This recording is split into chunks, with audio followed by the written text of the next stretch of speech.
श्रीमद् भगवत गीता के अनमोल विचार। आप कितने भी अच्छे कर्म कर लो, लेकिन समाज आपके बुरे कार्यों को हमेशा याद रखता है। इसलिए लोग क्या सोचते हैं, यह सोचने से अच्छा है कि आप अपना कर्म करें। गीता में कहा गया है कि जो इंसान किसी की कमी को पूरा करता है, वो सही अर्थों में महान होता है। आपके साथ जो हुआ वह अच्छा हुआ, जो हो रहा है वो अच्छा हो रहा है, जो होगा वो भी अच्छा होगा। इसलिए भविष्य के बारे में ज़्यादा न सोचें।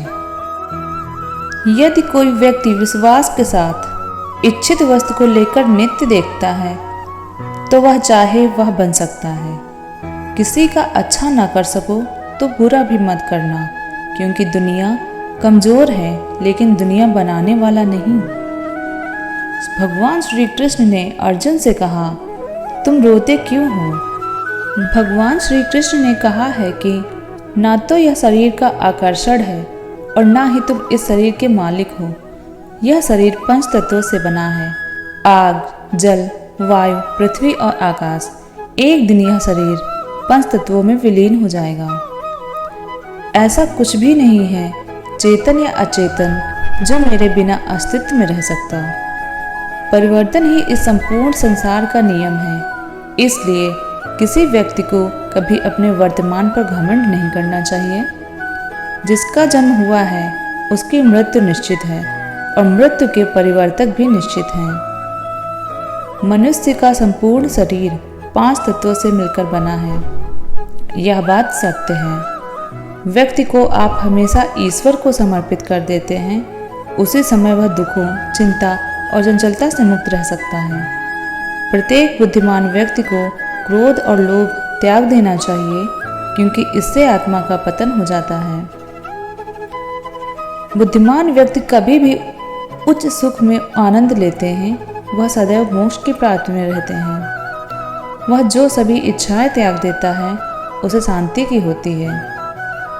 संपूर्ण संसार में जब अधर्म और पाप बढ़ रहा है, तो मैं धर्म की पुनः स्थापना के लिए पृथ्वी पर अवतार लेता हूँ। जैसे अंधेरे में प्रकाश की ज्योति जगमगाती है, ठीक उसी प्रकार से सत्य की चमक भी कभी कभी फीली नहीं होती। इसलिए व्यक्ति को हमेशा सत्य बोलना चाहिए।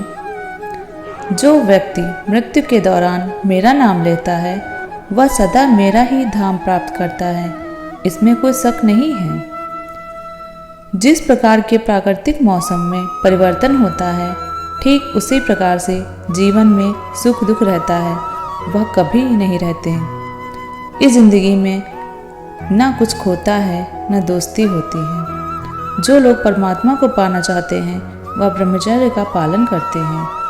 भगवान श्री कृष्ण कहते हैं कि मैं इस संसार की गंध हूँ, अग्नि की थर्मल हूँ और सभी जीवित प्राणियों का आत्म संयम हूँ।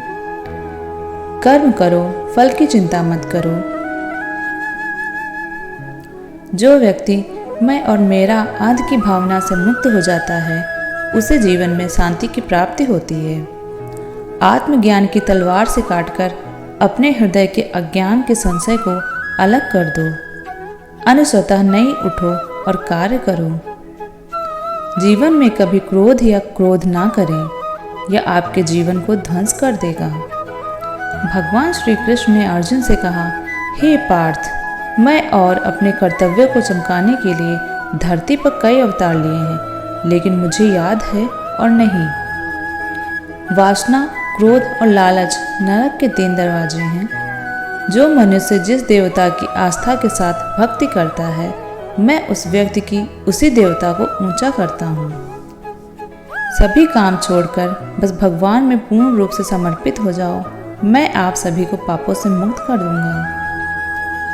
मनुष्य जिस रूप में ईश्वर का स्मरण करता है, ईश्वर भी उसी रूप में दर्शन देते हैं। अपने कर्तव्य का पालन ही प्राकृतिक द्वारा निर्धारित है, यह कोई पाशा नहीं है। सज्जाकर व्यक्तियों को हमेशा अच्छा व्यवहार करना चाहिए, क्योंकि इन सीमित पदों पर लोगों पर सामान्य व्यक्ति अपना रास्ता चुनता है। बुद्धिमान को अपनी चेतना को एकत्व करना चाहिए, फल के लिए इच्छा छोड़ देनी चाहिए। सत्य कभी दावा नहीं करता कि मैं सत्य हूँ, लेकिन झूठ हमेशा दावा करता है कि मैं ही सत्य हूँ। परिवर्तन संसार का नियम है। समय के साथ संसार में हर चीज़ परिवर्तन हो जाता है। हालांकि मैं भूत, भविष्य और वर्तमान काल के तीनों पक्षों को जानता हूँ, लेकिन मुझे वास्तव में कोई नहीं जानता। मनुष्य हमेशा अपने भाग्य को कोसता है, यह जानते हुए भी भाग्य को ऊंचा उसका कर्म होता है जिसके स्वयं के हाथों में होता है। व्यक्ति को अपनी इंद्रियों को वश में रखने के लिए बुद्धि और मन को नियंत्रित करना होगा। भगवत गीता में भगवान श्री कृष्ण ने कहा है कि जब चलते हुए अर्जुन कुरुक्षेत्र में सलाह के लिए अपने सारथी भगवान कृष्ण के पास गए तो भगवान श्री कृष्ण ने कुछ ईश्वरवादी अवधारणाएं बताईं। भगवत गीता एक महाकाव्य ग्रंथ है जिसमें सभी संगत का उत्तर है। स्वतंत्रता आंदोलन के समय कई नेताओं के लिए प्रेरणा की किताब थी। जो मनुष्य प्रतिदिन भोजन, सोना और अमोद प्रमोद के कार्यों में बना रहता है, वह नियमित रूप से योगाभ्यास द्वारा सभी क्लेशों से छुटकारा पा सकते हैं। जब मनुष्य अपने काम में आनंद खोजते हैं, तब वे पूर्ण प्राप्त करते हैं।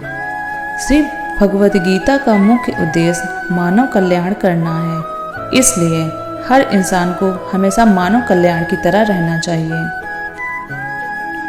कठिन परिश्रम से परिचित होने के लिए किसी व्यक्ति को भाग्य और ईश्वर की इच्छा जैसे आदतों के बजाय कार्यों का सामना करना चाहिए। गीता में कहा गया है कि कोई भी अपने कर्म से भाग नहीं सकता, कर्म का फल तो मोटा ही है। मनुष्य को अपने कर्मों के अच्छे और बुरे फल के विषय में हमेशा चिंताग्रस्त नहीं होना चाहिए। मनुष्य अपने विश्वास से निर्मित होता है, जैसा वह विश्वास करता है वैसा ही बन जाता है। बिना फल की इच्छाएं ही सच्चा कर्म है। ईश्वर चरण में हो समर्पण वही केवल धर्म है। जो व्यक्ति क्रोध करता है उसके मन में भ्रम पैदा होता है, जिससे उसका बौद्धिक तर्क नष्ट हो जाता है और तभी व्यक्ति का धीरे धीरे पतन होने लगता है। गीता में लिखा है, जब इंसान की ज़रूरत बदल जाती है तब इंसान की बात करने का तरीका भी बदल जाता है। इस संपूर्ण संसार में अपकीर्ति मृत्यु से भी अधिक खराब होती है। सच्चा धर्म यह है कि जिन बातों को मनुष्य अपने लिए अच्छा नहीं बनाता, उन्हें दूसरों के लिए भी प्रयोग नहीं करता। कोई भी व्यक्ति अपने विश्वास से बनता है, वह जैसा विश्वास करता है वैसा ही अनुरूप बन जाता है।